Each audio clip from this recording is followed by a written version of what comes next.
My dad diverted my full-ride college scholarship to pay hotel bills, then used scare tactics, so I went no contact and fought to keep my dorm. Alright, so here's how it all started. I'm in my first year of college, feeling like I've made it, like I'm on track to get my life together and do something decent. I worked hard as hell in high school, earned a full-ride scholarship to this university, and even had my housing covered. It felt like a dream, you know. Except that dream went up in flames because of my dad. To give you some background, I come from a pretty messed up family situation. My dad, well, he's been unemployed for as long as I can remember, literally decades. He's always working on something, or waiting for the right opportunity, but the truth is, he just doesn't feel like working. My mom's not much better, but we'll get into that later. Right now, it's all about what he did to screw me over. I get a check every semester for about $9,000 to cover my dorm fees. It's all part of my scholarship package, and it's supposed to go toward my housing. I never even see the money because it gets sent straight to my home address, where I don't live anymore. I didn't think much of it because my dad told me he'd handle it. I was naive, really naive. I guess part of me wanted to believe he'd step up for once, you know. Well, I should have known better. A couple of months into the semester, I get an email from my college saying my dorm fees still haven't been paid. I'm confused, obviously, because I thought my dad had already taken care of it. I'm stressing out, thinking it's some sort of clerical error, and I start trying to figure out what's going on. I call my dad and ask him what's up with the housing payment. He gives me some runaround story about funds being hard to access, which honestly didn't make any sense to me. But at the time, I didn't know much about how all this financial stuff worked, so I let it go. Stupid, I know. Weeks go by, and I'm still getting these warning emails from the housing office. If the payment doesn't get made soon, I could get kicked out of my dorm. I'm barely sleeping, barely eating, just straight up anxious 24/7. All I could think was, what if I lose my spot in college over this? I worked so hard to get here, and it felt like it was slipping out of my hands, all because my dad couldn't get his act together. Finally, I call him again, more desperate this time. I'm practically begging him to pay off my dorm fees before I get kicked out. That's when he drops the bomb on me. He used the $9,000 for the hotel. I'm like, what hotel? And then it hits me. You see, my dad, my mom, and my younger siblings had been living in a hotel for the past few months because they got evicted from our old house. I didn't think much of it before because, frankly, I had my own stuff going on with school and everything, but now it all made sense. My dad had taken my scholarship money meant to pay for my housing, and used it to pay for the hotel they were staying in. He didn't even tell me. At this point, I'm fuming. I asked him why he didn't tell me earlier, and his excuse was that he didn't want to stress me out. Like, what? You think I'm not already stressed out knowing that I could lose my spot at college because you couldn't pay the bill? I told him I worked my ass off in high school to get here and that it wasn't fair he was risking my education for his own mistakes. And you know what he said? He blamed me. He said it was my fault because I wasn't helping the family enough. Can you believe that? He even had the nerve to say that he was providing for the family by using my scholarship check. Like, dude, you've been unemployed for over 20 years. How is this providing for anyone? And then, to top it all off, he gave me this half-assed apology, like he was doing me a favor. I asked him flat out if he was sorry for what he did, and he said sorry, but in this sarcastic, mocking tone that made it clear he didn't mean it at all. I lost it. I told him he was full of crap, and that he'd ruined everything. That's when he pulled his usual stunt, threatening to kill himself. Now, I'm not trying to sound cold, but this wasn't the first time he'd done this. Anytime I push back on anything, he pulls the "I'm going to kill myself" card to make me feel guilty. Normally, I'd back down and apologize just to keep the peace, but not this time. I was too angry. I told him straight up to go ahead and do it, and then I hung up. After that, I felt a weird mix of guilt and relief. Like, I didn't want to be that harsh, but at the same time, I couldn't take the manipulation anymore. The man had stolen my scholarship money and then turned it around to make me feel like the bad guy. I wasn't going to let him guilt-trip me into apologizing for being upset. Later that day, my mom called me, and of course, she was siding with him. She said I needed to apologize to my dad, that I was being disrespectful, and that I should have understood his situation. I was like, what situation? He stole my money and lied to me about it. But she kept pushing, telling me that if I didn't apologize, she'd cut me off from the family. At that point, I was exhausted. I hadn't been eating or sleeping well, I was behind in my schoolwork, and now I had my mom threatening to disown me. So, I did what I always do in these situations. I backed down. I told her I'd apologize just to keep the peace, but deep down, I wasn't sorry at all. The whole situation had me questioning everything. Like, how did I end up in a position where I had to apologize for being angry that my dad stole from me? It felt so twisted. But that's just how things were in my family. My dad was always the victim. and my mom was always there to back him up, no matter how bad things got. Anyway, that's where things stood. I was stuck, my housing still wasn't paid for, and I was left trying to figure out what to do next. The only thing I knew for sure was that I couldn't trust my dad with anything anymore. But even then, I couldn't fully break away, not yet. After that mess with my dad using my scholarship money, things were tense as hell between us. I was still at school, trying to keep up with my classes, but it was hard.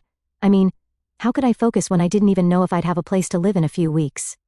Every day, I was getting more and more emails from the housing office, and I kept having to make excuses about why the payment hadn't gone through yet. All the while, my dad is over here acting like he's done nothing wrong. He kept promising that he'd get the money together, saying he was working on it, and that I needed to stop worrying. But how could I not worry? The deadline was creeping up fast, and I couldn't just sit around hoping he'd magically come through. Thanksgiving break was coming up, and I was dreading going back home. I didn't even want to see my dad after everything that had happened, but I didn't really have a choice. It was either go home or stay in the dorms alone, and honestly, I didn't want to spend the holiday by myself. I figured I'd just go home, keep my head down, and avoid any big arguments. When I got there, things were super awkward right away. My dad was pretending like nothing had happened, trying to act all friendly, but I wasn't having it. I could feel this weird tension between us, like we were both waiting for the other one to snap. My mom, on the other hand, was doing her usual thing of playing peacekeeper, trying to brush everything under the rug. She kept telling me, just let it go, it's Thanksgiving, don't start anything. But I was still pissed. At dinner, we all sat around the table, and I could barely eat. Every bite felt heavy, like I was swallowing a rock. My dad kept trying to make small talk, asking me about school and how my classes were going, like he actually cared. I gave short answers, trying to just get through the meal without blowing up. But then he brought up the scholarship money, and that's when I lost it. He casually mentioned how he'd figured it all out and would have the money by the weekend. I couldn't help it. I laughed, like really laughed, because I'd heard that line so many times by now that it was almost funny. Almost. Sure, you'll have it by the weekend, I said, my voice dripping with sarcasm. Just like you've had it for the last 2 months, right? My dad's face dropped, and he got defensive immediately. He started going on about how hard things had been for the family, how I didn't understand the pressure he was under, the same crap he always pulled. But I wasn't going to let him guilt-trip me again. You stole my money, I shot back, trying to keep my voice steady, but it was hard. That was for my dorm, and you spent it on yourself. Now I'm the one who's going to get kicked out because of you. He didn't like that. He started raising his voice, saying how he did what he had to do for the family, and that I should be grateful for everything he's done. Grateful for what? For lying to me? For stealing from me? My mom jumped in, trying to calm things down, but it was too late. I couldn't hold back anymore. You're always doing this, I shouted, standing up from the table. You take and then make it everyone else's problem when you screw up. I'm done, Dad. I'm done covering for you. He sat there, stunned for a second, but then he did what he always does. He turned it back on me. You're being ungrateful, he said, shaking his head like he couldn't believe what he was hearing. I've sacrificed so much for this family, and this is how you repay me? By throwing it in my face? I couldn't even look at him anymore. I was so angry that my whole body was shaking. I turned to my mom hoping she'd at least back me up, but she just gave me this tired look, like she was disappointed in me for causing a scene. You need to apologize to your father, she said quietly, like she was talking to a little kid. He's doing his best. I couldn't believe what I was hearing. Apologize to him? After everything? No, I said, my voice slow but firm. I'm not apologizing. Not this time.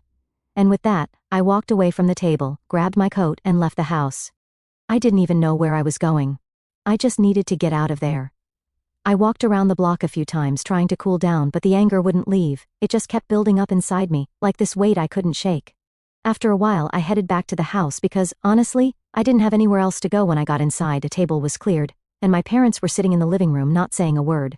I went straight to my room and shut the door, trying to block out everything. Later that night, my dad came into my room. He didn't knock, just walked in, like he always does. He stood there for a moment, looking at me like he was about to say something important, but then he didn't. Instead, he started in with the same line he'd been using for months.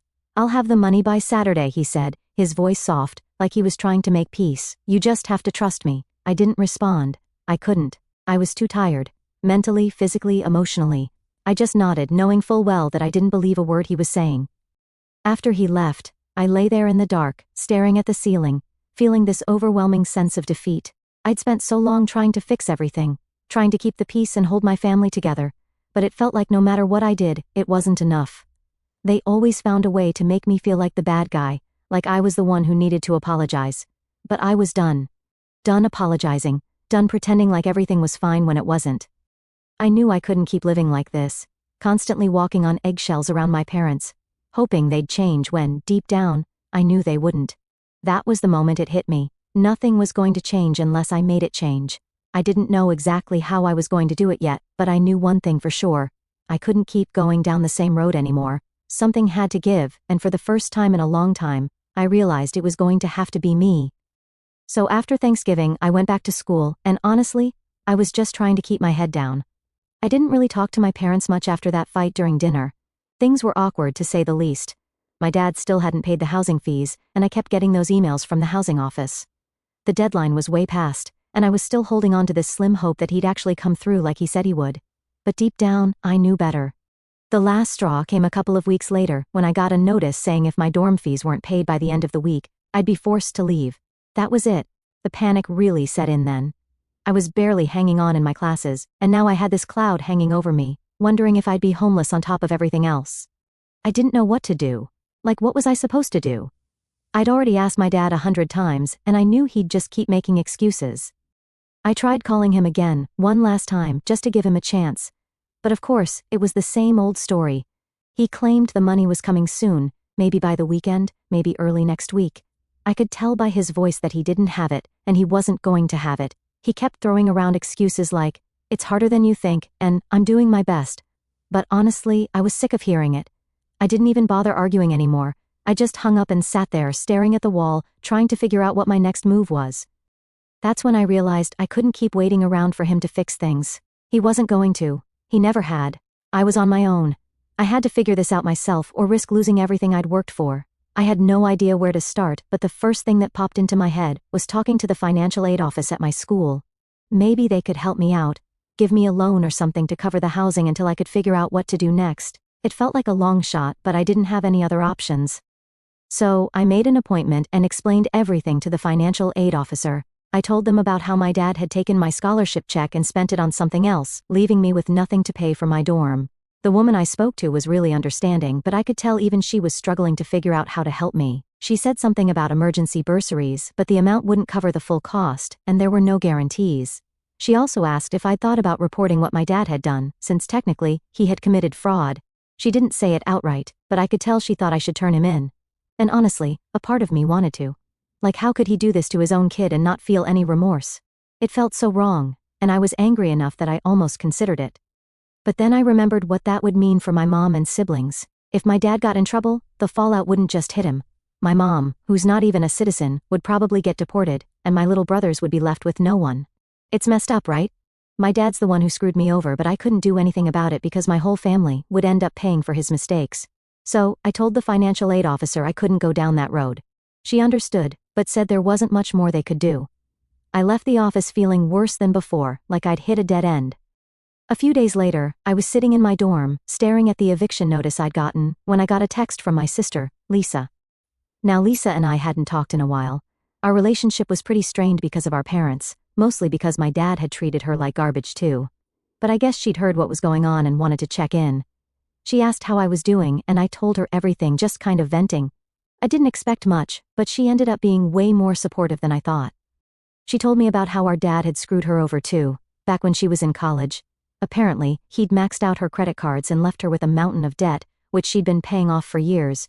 She said she had to drop out because of it, and that's why she ended up cutting ties with him and Mom. It felt weird hearing her side of things. I mean, I knew our dad was a mess, but I didn't realize just how bad it had been for her. It was like this dark family secret no one had ever talked about. The more we talked, the more I realized we had both been through the same thing. We were both victims of our dad's lies and manipulations. Lisa told me that cutting them off had been the best thing she ever did, even though it had been hard at first. She said she felt freer than she ever had. And even though she wasn't in the best financial shape, at least she didn't have them controlling her life anymore. I felt this weird mix of relief and sadness after our conversation. On the one hand, I finally had someone in my family who understood what I was going through. On the other, it made me realize how deeply screwed up my family was. I mean, if Lisa had gone through all this before me, and no one had done anything about it, What chance did I have? But at the same time, it gave me a little bit of hope. If Lisa had managed to pull herself out of the mess, maybe I could too. Maybe I didn't need to rely on my parents anymore. Maybe it was time to start figuring things out for myself. After that conversation, I made a decision. I wasn't going to wait for my dad to pay the housing fees. I wasn't going to let him keep dragging me down. I started looking for part-time jobs around campus, something I could do while keeping up with my classes. It wasn't easy, and the pay wasn't great, but it was a step in the right direction. I also started talking to Lisa more. We hadn't been close in years, but reconnecting with her felt like finding a lifeline in the middle of everything. She gave me advice on how to budget, how to handle the student loans I'd probably have to take out, and just general life stuff. It was nice having someone to lean on, someone who had been through the same thing and come out the other side. I still hadn't figured out how I was going to pay off the dorm fees, but at least I wasn't sitting around waiting for my dad to fix it anymore. I was taking control, little by little, and it felt good. For the first time in a long time, I didn't feel completely helpless. It wasn't going to be easy, but I knew I had to keep pushing forward. I couldn't let my dad's mistakes define my future. It was time to move on and start figuring out what kind of life I wanted without relying on anyone else to make it happen. After talking to Lisa and realizing I wasn't alone in all this, I felt like I had some clarity. I wasn't out of the woods yet, not by a long shot, but at least I wasn't waiting around for my dad to do something he clearly had no intention of doing. I got myself a part-time job on campus, working at one of the dining halls. It wasn't glamorous or anything, but it paid enough to cover my essentials, and at least kept me afloat for the time being. The thing is, even though I was trying to move forward, it still felt like I had this massive weight on my chest, like my parents were still in the background messing with my head, and I couldn't fully shake them off. My dad would text me every once in a while, usually with some lame excuse about why he still hadn't gotten the money. He'd promise again and again that he'd get it soon, or that he was working on it, but I'd learned not to hold my breath. At one point, he actually had the nerve to call me up and say he could have paid the housing fees, but he was waiting on a better deal. Like, what? A better deal on what? A last-minute miracle? I didn't even know how to respond, so I just let him ramble on, tuning out halfway through his speech. It was always the same thing, a whole bunch of nothing. Meanwhile, my mom was still trying to play peacemaker, acting like I should be grateful that my dad was even trying at all. She'd call me up, tell me I needed to give him more credit, and then hit me with a guilt trip about how hard things were for the family. But that was her thing, right? Defending him, even when he was clearly in the wrong. I guess she didn't know any other way. As the semester went on, I managed to scrape together enough from my job and some savings to make a partial payment toward my dorm. It wasn't enough to clear the whole balance, but it was something, and at least it bought me some more time before I got kicked out. I was juggling work and school, barely getting enough sleep, but I was managing. I guess you could say I was in survival mode. One night, I was sitting in my dorm, exhausted from my shift at the dining hall, when I got another text from my dad. This one was different though. It wasn't his usual excuses or empty promises. Instead, it was short and to the point. Need your help. Call me. At first I was tempted to ignore it. I mean, after everything, why would I even consider helping him? But curiosity got the better of me, so I called him back, half expecting another round of BS. When he answered, he sounded off, not his usual fake confident self. He sounded nervous, maybe even desperate. I asked him what was going on, and he launched into this story about how he'd gotten in over his head with some debts he hadn't mentioned before. He said he was being hounded by creditors, and that if he didn't pay up soon, things were going to get ugly. I didn't know what to say. Like, this was classic my dad behavior. Digging himself into a hole and then expecting someone else to pull him out. But even still, I felt this tug. Despite everything, he was still my dad, and a part of me didn't want to see him completely crash and burn. But at the same time, I was so done with his nonsense. I couldn't believe he was asking me for help when he hadn't even been able to help me with my own situation. Why are you telling me this? I asked him, not really sure where this was going. I need you to help me, he said, his voice shaky. I'm out of options here. I don't know what else to do. I couldn't believe what I was hearing. After everything he'd put me through, now he wanted me to bail him out? I can't help you, I said, trying to keep my voice steady. I'm barely holding things together as it is. He didn't like that. He started going on about how he was my father, and how it was my responsibility to help the family. Same old guilt-tripping tactics. But this time, they weren't working on me. I told him I wasn't going to get dragged into his mess, not anymore. He got quiet for a second, and then he said something that really threw me. If you don't help me, I'm going to lose everything, he said, his voice almost a whisper. And your mother, she'll be the one who pays for it. That hit me like a punch to the gut. He knew exactly what he was doing, pulling my mom into it like that. He knew I still cared about her, and he was using that to try and manipulate me. I could feel my anger boiling up again, but I kept it in check. That's not on me, I told him. You've made your choices. I'm not going to bail you out. Before he could say anything else, I hung up. My hands were shaking, and I could feel this mix of anger and guilt swirling inside me. I knew I'd done the right thing by refusing to help him, but it didn't make it any easier. I felt like I was caught in this never-ending cycle of trying to break free from my parents, only to have them pull me back in with their drama. The next few days were rough. I couldn't stop thinking about that phone call, wondering if I'd made the right choice. I knew, logically, that it wasn't my responsibility to fix my dad's problems, but the guilt was still there. My mom was stuck in that mess too, and no matter how much I tried to distance myself, it felt like I was abandoning her. But then I talked to Lisa again. I told her about the call, about how our dad was trying to guilt me into helping him. She didn't hesitate for a second. You did the right thing, she said firmly. He's using you, just like he used me. Don't let him drag you down with him.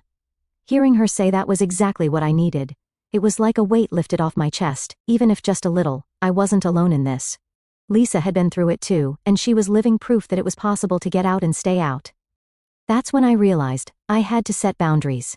I couldn't keep letting my parents pull me into their mess every time things went wrong. It was time to start looking out for myself, even if it meant distancing myself from them more than I already had. It wasn't going to be easy, but it was the only way I was going to survive this. So, I made a decision that night. From now on, I wasn't going to let my dad's problems become my problems. I'd help where I could, sure, but I wasn't going to sacrifice my own future for the sake of his mistakes. It was time to start building a life for myself, without all the chaos they brought into it. And for the first time, I felt like maybe, just maybe, I was on the right path. After I made that decision to cut myself off from my dad's mess, things didn't magically get better, but I did feel like a weight had been lifted off me. For once I wasn't waiting on him to do something or trying to clean up his disasters. I had my own problems, sure. My dorm fees still weren't fully paid, and I was struggling to balance school and my job, but at least I knew where I stood. I wasn't tied to his promises anymore. That was something. But of course, my dad wasn't about to let me go that easily. It didn't take long before he tried to pull me back in. It started with texts, little guilt-trippy messages about how things were falling apart, how the family needed me, how I was being selfish for not helping. I ignored them at first. I had already made up my mind not to get sucked back in, and I didn't need his drama on top of everything else I was dealing with. Then one day, my mom called. I hadn't really talked to her much since everything went down. She usually only called to defend my dad or to tell me I needed to apologize for whatever reason. But this time, her tone was different. She wasn't yelling or guilt-tripping me. She just sounded tired, like, really worn out. I knew things at home weren't great. My dad had his debts piling up, and they were still living in that hotel. But I guess I hadn't realized how bad it had gotten. My mom said they were on the verge of losing the room, that they didn't have enough money to stay there much longer. She said they were running out of options and didn't know what to do. The thing is, I felt bad for her, I really did. I could hear it in her voice how desperate she was. But at the same time, I couldn't shake the feeling that this was just another way for my dad to get me to cave. He knew I cared about my mom, and he was using her to get to me. It was hard though, because I didn't want to leave her in that situation. I didn't want my brothers to suffer because of the choices my dad had made. I told her I couldn't help financially, that I was barely making it myself. I could tell she was disappointed, but she didn't push like she usually did. Instead, she asked if I could come home for the weekend, just to talk. She said my dad wouldn't be there, that he was off dealing with his debts or whatever, and she just wanted to see me. I agreed. Mostly because I felt guilty. I figured maybe I could help in some other way, even if it wasn't with money. When I got home, it was even worse than I expected. The hotel they were staying at was this rundown place, way out on the edge of town. The room was cramped, with my mom, my 2 younger brothers, and their stuff all crammed into this tiny space. It smelled like old carpet and mildew, and there were stacks of papers and bills scattered around. My mom looked exhausted. She'd always been the strong, put-together person in my mind, but seeing her like that, it really hit me. We sat down to talk, and she told me more about what had been going on. My dad's debts were bigger than I thought, and he wasn't making any progress in paying them off. He'd been borrowing money from anyone he could, including some family members who weren't exactly happy about it.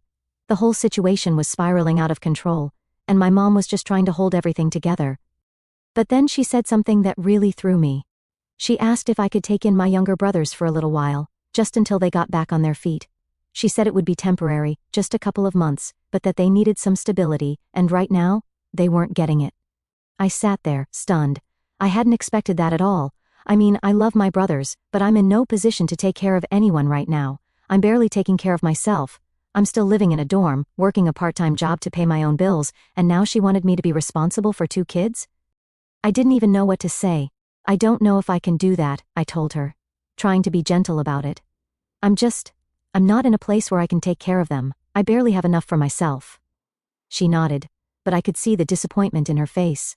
I understand, she said quietly, but I knew it wasn't what she wanted to hear. I just don't know what else to do. We sat in silence for a while after that. I could tell she felt trapped, and honestly, I felt guilty for not being able to help more, but at the same time, I knew I couldn't take on that kind of responsibility. I wasn't equipped for it, and I didn't want to end up resenting them for something that wasn't their fault. Before I left, I told my mom I'd help however I could, but I couldn't take my brothers in. I offered to help her look for other options, maybe find some kind of assistance program or something, but I could tell she wasn't hopeful. She thanked me for coming, but I could see it in her eyes. She felt like I was letting her down. Driving back to school, I couldn't stop thinking about the whole situation. I kept going back and forth in my head, wondering if I'd made the right decision. On one hand, I knew I couldn't realistically take in my brothers. I wasn't in a stable enough place for that. But on the other hand, they were my family. How could I just leave them in that situation? I called Lisa when I got back to my dorm. I told her everything that had happened, and like always, she was straight with me. You did what you had to do, she said. You can't save everyone, and you can't set yourself on fire to keep them warm. Trust me, I've been there. It's not your job to fix their mess. She was right, I knew she was right, but it didn't make it any easier. I guess part of me still felt like I owed them something, even after everything. It's hard to shake that feeling, you know, like they're still my family, and as messed up as everything is, I still care about them. But Lisa was right. I couldn't let myself get dragged down by their problems. I had to start looking out for myself, or I'd end up in the same position they were in, and that was the last thing I wanted. The next few weeks, I focused on getting through the semester. I put my head down, went to work, studied as much as I could, and just tried to stay on track. My grades weren't great, but they weren't terrible either.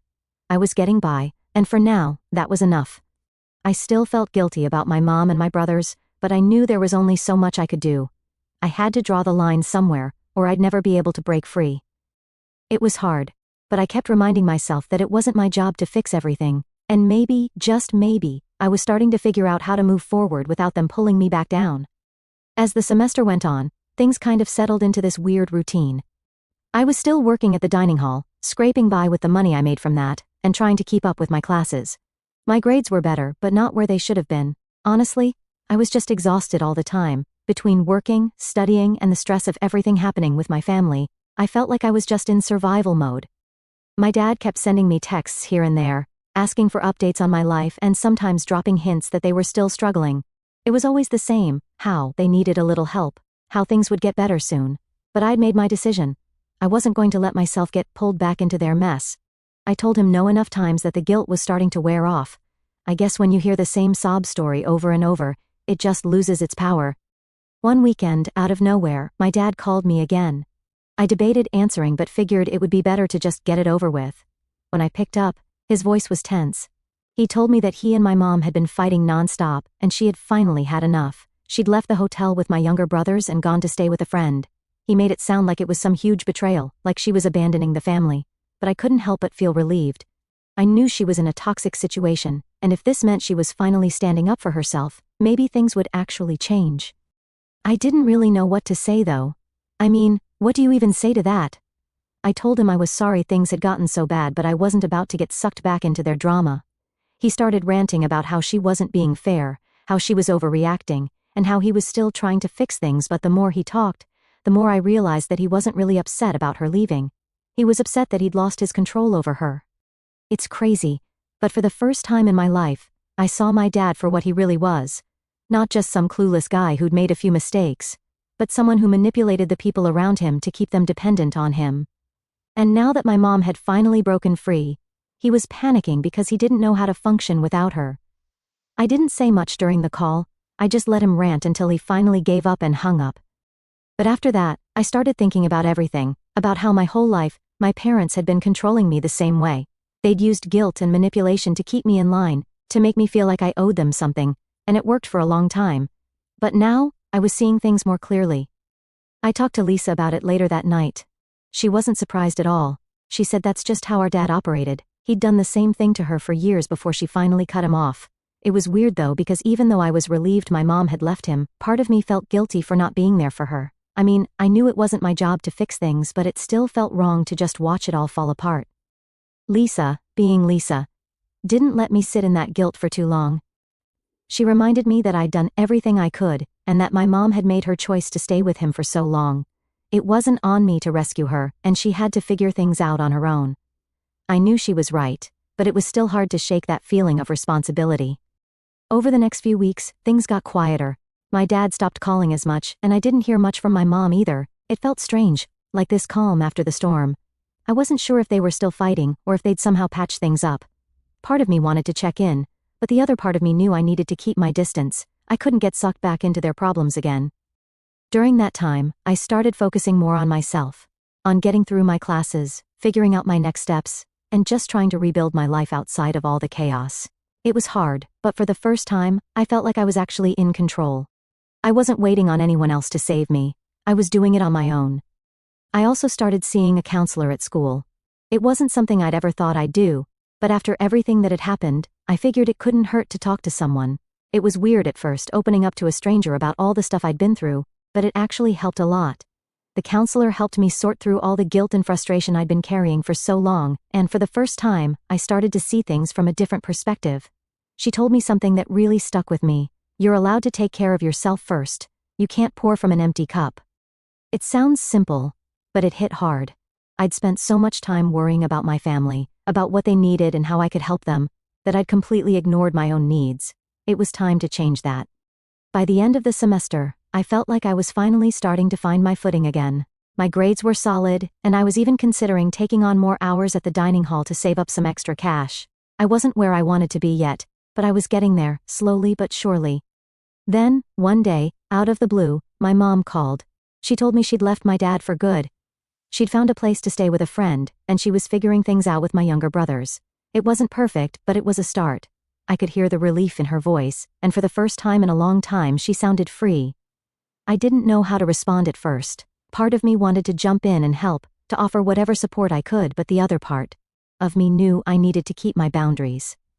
So, I told her I was proud of her for leaving, and that if she needed anything, I was here to talk. But I didn't offer more than that. I couldn't. After we hung up, I sat there for a while just processing everything. It felt like this huge chapter of my life was finally closing. My parents were no longer the center of my world, and I wasn't responsible for fixing their problems anymore. It was a strange feeling. Liberating, but also a little scary. But I knew one thing for sure. I was moving forward. My family would always be there in some way or another, but they didn't control me anymore. I was done with that part of my life, and now it was time to focus on what came next. Whatever that was, I was ready.